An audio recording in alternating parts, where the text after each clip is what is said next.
Hello আমার ভালোবাসার প্রিয় বন্ধুরা, আমার নাম নীলা।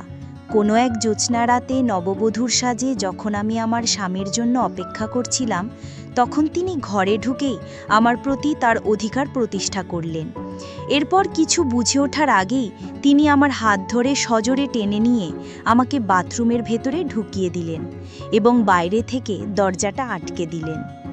সেই রাত থেকে শুরু করে প্রত্যেক রাতেই এটাই আমার সাথে ঘটত। প্রতিদিন রাত হলেই আমার স্বামী আমাকে বাথরুমের ভেতরে বন্ধ করে দিতেন। তিনি কেন এমন করতেন তা আমি জানতাম না। শুধু বাথরুমের ভেতর থেকে আমি ঘরের বিছানার নড়াচড়ার বিশ্রী শব্দ পেতাম। আমার স্বামী কেন আমার সাথে এমন অমানবিক আচরণ করতেন এবং কেনই বা আমাকে বাথরুমে আটকে রেখে বিছানায় ওই ধরনের শব্দ করতেন, তা আমার কাছে এক বিরাট রহস্য ছিল। আমার জীবনের এই মর্মান্তিক কাহিনী শুনলে আপনাদেরও পায়ের তলার মাটি কেঁপে উঠবে। আমার স্বামী পেশায় একজন দন্ত চিকিৎসক ছিলেন। ছোটবেলায় মা মারা যাবার পর বাবা আমাকে অনেক স্নেহ ও যত্নে বড় করেছিলেন। আমি দেখতে খুব সাদামাটা চেহারার ছিলাম, আর সম্ভবত এই কারণেই আমার বিয়ের জন্য বাবাকে প্রচুর যৌতুক দিতে হয়েছিল। আমার মনে হতো আমি যদি দেখতে একটু সুন্দর হতাম তাহলে হয়তো বাবাকে এত বড় বোঝা মাথায় নিতে হতো না। আমার স্বামী একজন ডাক্তার হওয়ায় তার মা আমাকে তাদের বাড়ির বউ হিসাবে গ্রহণ করার জন্য নগদ ৫ লক্ষ টাকা দাবি করেছিলেন। শুধু তাই নয়, ঘরের সমস্ত আসবাবপত্র তিনি চেয়ে নিয়েছিলেন। যেদিন আমার শাশুড়ি ও আমার স্বামী আমাকে দেখতে এসেছিলেন, সেদিন আমার শাশুড়ি আমার বাবার কাছে পরিষ্কারভাবে সব দাবি খুলে বলেছিলেন যে নগদ ৫ লক্ষ টাকা, ১০ ভরি সোনার গয়না এবং বাড়ির সমস্ত আসবাবপত্র দিতে হবে। আমার বাবা একজন ডাক্তার জামাই পেয়ে আমার সুখের কথা ভেবে সেই বিপুল পরিমাণ যৌতুক দিতে রাজি হয়ে গিয়েছিলেন। বাবা ভেবেছিলেন এত কিছু দিয়ে বিয়ে দিলে আমি হয়তো শ্বশুরবাড়িতে সুখে শান্তিতে থাকতে পারবো। বিয়ের পর যখন শ্বশুরবাড়িতে এলাম, তখন আমার শাশুড়ি আমাকে খুব আদর যত্ন করলেন এবং অনেক ভালোবাসা দেখালেন। আমি যখন মাথায় ঘোমটা দিয়ে নিজের ঘরে বিছানায় বসেছিলাম, তার কিছুক্ষণ পরেই আমার স্বামী ঘরে প্রবেশ করলেন। আমি স্বপ্নেও ভাবতে পারিনি যে আমার জীবনের সবচেয়ে সুন্দর রাতটা এমন ভয়ঙ্কর হবে। বিয়ের পরদিন সকাল থেকেই আমার জীবনের সব কিছু ওলটপালট হয়ে যায়। পরদিন সকালে আমার স্বামী ঘর থেকে বেরিয়ে তার মাকে চিৎকার করে বলতে লাগলেন, মা, তুমি একটা কেমন মেয়ের সাথে আমার বিয়ে দিয়েছ? এই মেয়ে নিশ্চয়ই চরিত্রহীন, না হলে সে কেন নিজেকে বাথরুমের মধ্যে সারা রাত ধরে বন্ধ করে রাখবে? তার চিৎকারে আমিও ঘর থেকে বেরিয়ে এসেছিলাম। আমাকে দেখা মাত্র আমার স্বামী তার মাকে বললেন, মা, তোমার পছন্দের গুণবতী বৌমাকে জিজ্ঞেস করো সে কেন কাল রাতে নিজেকে বাথরুমের মধ্যে আটকে রেখেছিল, কেন সে আমার থেকে দূরে থাকতে চেয়েছিল। এর একটাই মানে হতে পারে যে তার অন্য কোনো পুরুষের সাথে অবৈধ সম্পর্ক রয়েছে।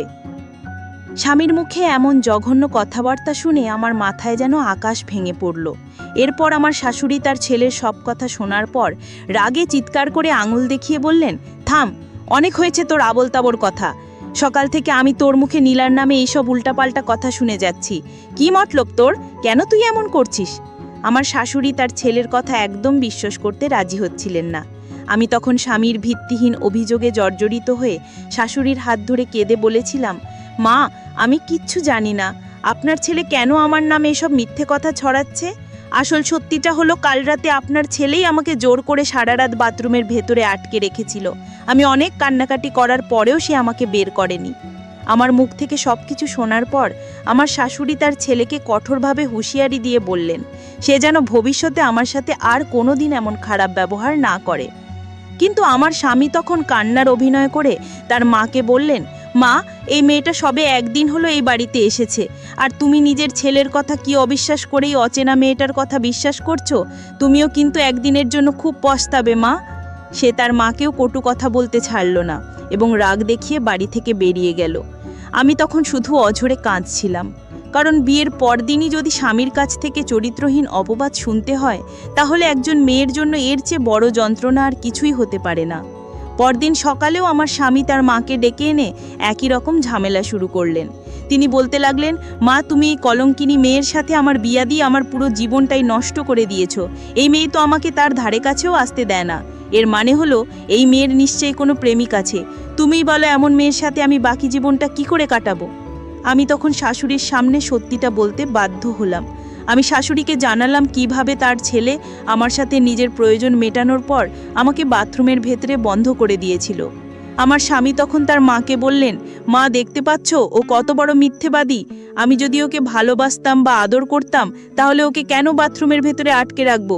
আমি তোর কাছে যেতে চাই, কিন্তু ওই তো নিজে থেকে আমার কাছে আসার আগেই বাথরুমের ভেতরে ঢুকে বসে থাকে। এখন তুমিই ভেবে দেখো যে মিথ্যে কথাটা কে বলছে। আমার শাশুড়ি সব কিছু শোনার পর রাগে তার ছেলের গালে সজোরে এক থাপ্পড় মেরে বললেন, তুই বৌমার সাথে এত ঝামেলা করছিস কেন? তোর সমস্যাটা কি? তুই তো নিজে পছন্দ করেই ওকে বিয়ে করেছিস। আমার স্বামী তখন তার মাকে বললেন, আমি এই মেয়েকে পছন্দ করে বিয়ে করিনি, শুধু তোমার কথাই বিয়ে করেছি, কারণ এই মেয়েটাকে তোমার খুব পছন্দ ছিল। যাই হোক, আমি এই চরিত্রহীন আর কলঙ্কিনী মেয়ের সাথে সংসার করতে পারবো না। ওকে প্রমাণ দিতে হবে যে ও চরিত্রহীন নয় এবং ও একজন কুমারী মেয়ে। যেদিন ও আমাকে প্রমাণ দিতে পারবে সেদিন থেকেই আমি ওকে নিজের স্ত্রী বলে মেনে নেব। এই বলে আমার স্বামী বাড়ি থেকে বেরিয়ে গেলেন। আমি তখন নিজের ঘরে এসে বাবাকে ফোন করে জানালাম যে আমার শ্বশুর বাড়িতে কোনো কিছুই ঠিক নেই এবং আমার স্বামী আমাকে সন্দেহ করছেন। আমার ওপর এত বেশি অত্যাচার করা হচ্ছিল যে ওই কথাগুলো বাবাকে না জানালে আমার আর কোনো উপায় ছিল না। আমার সব কথা শোনার পরে বাবা বললেন, ওদেরকে 5 লক্ষ টাকা দেওয়া বাকি আছে, সেই জন্যই হয়তো তারা এসব ঝামেলা করছে। বাবা কথা দিলেন যে তিনি খুব তাড়াতাড়ি টাকাটা আমার শাশুড়ি মায়ের হাতে দিয়ে দেবেন। আমি যখন নিজের মন খারাপ করে বাবার সঙ্গে ফোনে কথা বলছিলাম, তখন পেছন দিক থেকে হঠাৎ করে আমার শাশুড়ি আমার হাত থেকে ফোনটা নিয়ে আমার বাবাকে বলেন, বেয়াই মশাই, আপনি একদম চিন্তা করবেন না, আমি আছি আপনার মেয়ের সঙ্গে। আমি তোর মায়ের মতোই, এখন নীলা আমার বাড়ির বৌমা, তাই আপনি একদম চিন্তা করবেন না, আমি সব কিছু ঠিক করে দেব। তারপর আমার শাশুড়ি আমাকে বোঝালেন যে প্রত্যেকটা ব্যাপারে বাবাকে ফোন করলে তার চিন্তা বাড়বে। তিনি আমাকে আশ্বাস দিলেন যে তিনি তার ছেলেকে সঠিক পথে নিয়ে আসবেন।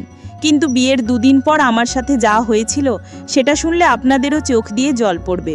সেদিন বিকেলে যখন আমি একাই সোফায় বসে চা খাচ্ছিলাম, তখন আমার স্বামী এসে আমাকে বললেন, নীলা, আমার জন্য 1 গ্লাস ঠান্ডা জল নিয়ে এসো। আর মা কোথায় আছে? আমি তখন বরকে বললাম যে মা তো রান্নাঘরে কিছু রান্না করছেন। তারপর বর বলল, যাও আমার জন্য আগে তাড়াতাড়ি ঠান্ডা জলটা নিয়ে এসো। তারপর আমি চায়ের কাপটা টেবিলে রেখেই দিয়ে তাড়াতাড়ি বরের জন্য ফ্রিজ থেকে 1 গ্লাস ঠান্ডা জল নিয়ে আসি। কিন্তু চা খাওয়ার 15 মিনিট পরেই যেন আমার বমি বমি ভাব হতে লাগলো এবং আমার শরীরটাও যেন ভীষণ খারাপ করছিল। তারপর আমি যখন আর থাকতে না পেরে বাথরুমে গিয়ে বমি করা শুরু করি, তখন আমার শাশুড়ি মা তাড়াতাড়ি রান্নাঘর থেকে আমার কাছে ছুটে আসেন। ঠিক তখনই আমার স্বামী ওখানে দাঁড়িয়ে তার মাকে বলতে শুরু করলেন যে, মা, আমি তোমাকে কি বলেছিলাম? এই মেয়েটা কলঙ্কিনী, এই মেয়ে নিশ্চয়ই গর্ভবতী আছে এবং তার পেটে নিশ্চয়ই তার প্রেমিকেরই বাচ্চা আছে, না হলে সেইভাবে হঠাৎ করে কেন বমি করবে? তখনও কিন্তু আমার শাশুড়ি আমার পক্ষেই কথা বলেছিলেন এবং তার ছেলেকে বলেছিলেন এসব ফালতু কথা না বলে এখন তাড়াতাড়ি পাশের বাড়ি ডাক্তার বৌদিকে ডেকে নিয়ে আসতে। ওদিকে আমার শরীর এতটাই খারাপ করছিল যে আমি তো কোনো কথা বলতেও পারছিলাম না এবং ওই সময় আমি বেহুশ হয়ে গিয়েছিলাম।